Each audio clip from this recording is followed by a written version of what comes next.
గుప్పున సువాసన కొట్టే మల్లెపూలు గుత్తులు గుత్తులుగా పూయాలంటే కొన్ని టిప్స్ పాటించాల్సిందేనండి. ఎప్పటికప్పుడు మొక్కని పైకి ఎదగకుండా దాన్ని ప్రూన్ చేస్తూ ఉండాలి.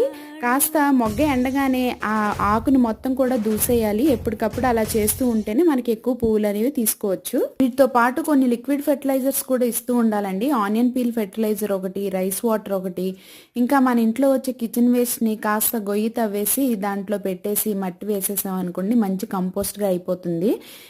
చిన్న గులాబీ సైజులో ఉండే బొడ్డు మల్లి అనమాట. దీన్ని ప్రాపిగేట్ చేసుకోవడం కొంచెం కష్టమనే చెప్పాలి. మామూలు మల్లికైతే మనకి చుట్టూ కిందన రూట్స్తో కలిపి ఉంటుంది, మనం ఈజీగా ప్రాపిగేట్ చేయొచ్చు. దీనికైతే మాత్రం ఒక పాట్ తీసుకొని ఆ పాట్ నిండా మట్టి నింపేసుకొని ఎన్ని బ్రాంచెస్ మనకి వంగితే అన్ని బ్రాంచెస్ని పెట్టేసుకొని కాస్త మట్టి ఉంటే కౌడం కూడా వేసుకొని ఇలా బరువుగా ఇటుకరాయి పెట్టేసుకోవాలండి.